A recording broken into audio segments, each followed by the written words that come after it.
Hey everyone, thank you for clicking on the video. If you enjoy, please make sure that you like, comment, subscribe, and share with everyone. And if you have time after, please make sure you go to nateknighttalks.com and check out the NNT community and research database. Thank you. Thank you, William. And that's what we're looking for is the ideas like that, because there definitely does seem to be a correlation for anybody who has traversed the other realms of consciousness on psychedelics, or perhaps in other ways of reaching non-ordinary states of consciousness, whether through deep meditation, hypertropic breathing, a number of other things actually, Wim Hof techniques and stuff. There's a number of ways to kind of get your consciousness outside of your body, if you will. But in those experiences, there is a number of things that occur where you come face to face with the reality of other dimensions that exist, other beings of insane intelligence that exists, God's source that exists, and this connection and unity of all things.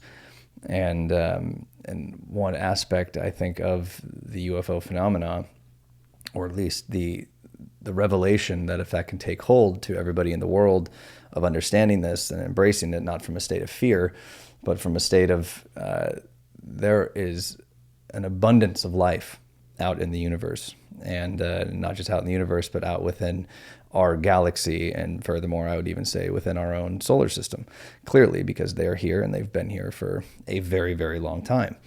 And within that, I think a byproduct of that revelation should be unity within our species, a species that is very much divided.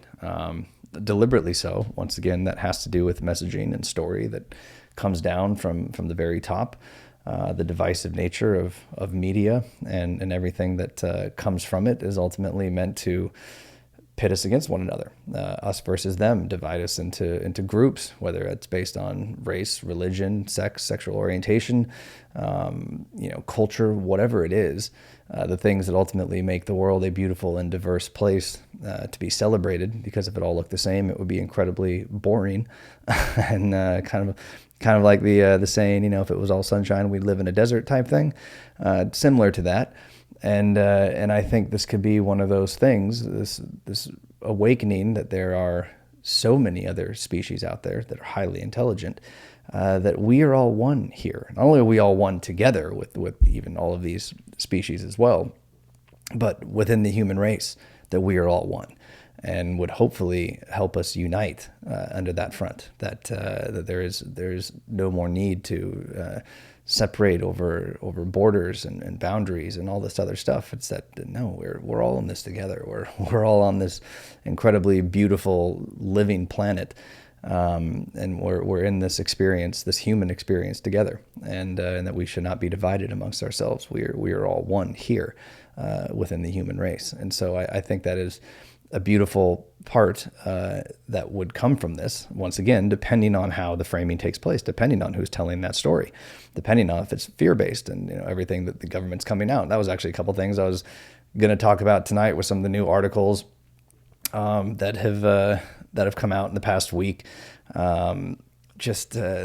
Nick Pope, doing another interview talking about that alien invaders will crack this planet open like a nut, warns UFO experts, and just the nonstop fear-based, threat-based narrative that is being put forth about this that seems to be continuing and growing.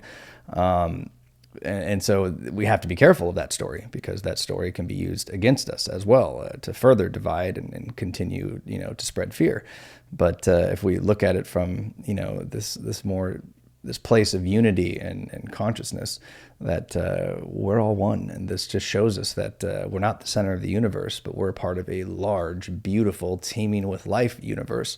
And we have neighbors who we've yet to even meet. So if we ever want to go meet them, we better start getting along with the neighbors on our own planet who are the exact same as us. If we ever think we're going to be able to accept a completely different species and a completely different culture and evolution and everything, therein, we think we struggle to do it now. Like, imagine the difficulty of something like that from our primitive mindset. And so there is definitely could be drawn a correlation of the why now for both of them, and in the sense of, even what you were just saying, William, that the unity component in the psychedelic experience, this idea of oneness and connection to all living things. That we're ultimately all the same, and we as within, so without. We're seeing reflections of ourselves in everything, and understanding that, I think, plays a big part in also embracing the reality of the UFO phenomena, the reality of life outside this planet, intelligent life that is here. And so it could all be for that, perhaps. It could be happening now, and that is a result of, the light workers, or whatever you want to call them, people who are in tune, spiritually awakened, and are trying to get the psychedelic stigma removed and get these things back out into the world where they belong and where they've been since the dawn of time, as a very sacred and an instrumental part of societal evolution and spirituality. And getting that to everybody, because they understand perhaps that to fully understand and not fear or want to war against a new species that's here, a new intelligent life, that type of awakening has to take place. And so perhaps that is why they're both happening now at the same time. That at least for a group, the people who are open to this, the people who are spiritually awakening and putting aside these prejudice and understanding that they can't trust the things that come from the news or the government, and realizing they have to seek this truth for themselves, that those people are going to, sit with these medicines in the responsible, proper way, and they're going to have those breakthroughs and those understandings of the connectedness of all, and then will be that much more able to embrace and not fear this new reality of life outside this planet, intelligent life, a superior intelligent life from a technological standpoint, being here. And so that is definitely an explanation for it. And thank you, William, for bringing up even that tie-in. And thank you also for joining the Nate Night Talks community. For those of you who haven't, would love your support, please go to natenighttalks.com and just click join the community. It's a community and research database that is meant for people who are of a like mind and curious about uncovering the truth as it pertains to all these things, whether the UFO phenomena, extraterrestrial beings, psychedelics, ancient history, secret societies, everything therein, a place to share your personal experiences, as well as do research, find declassified documents and all this stuff, where we can share this in an ecosystem that is inclusive and there to truly try and grow as a collective.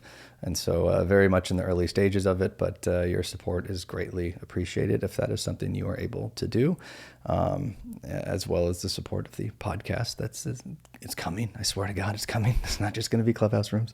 So you can go to the Nate Night Talks YouTube page and see other clips from other rooms and things like that, which will be there as well. So your support across the board is greatly appreciated. So thank you for... Super professional the way you set up the podcast too, man. And just congratulations on all that. Thanks, man. Really do appreciate it. It's been a labor of love and a labor. I'll emphasize that. It's been a lot of work, but definitely worth it. So really appreciate you supporting and being in there, man.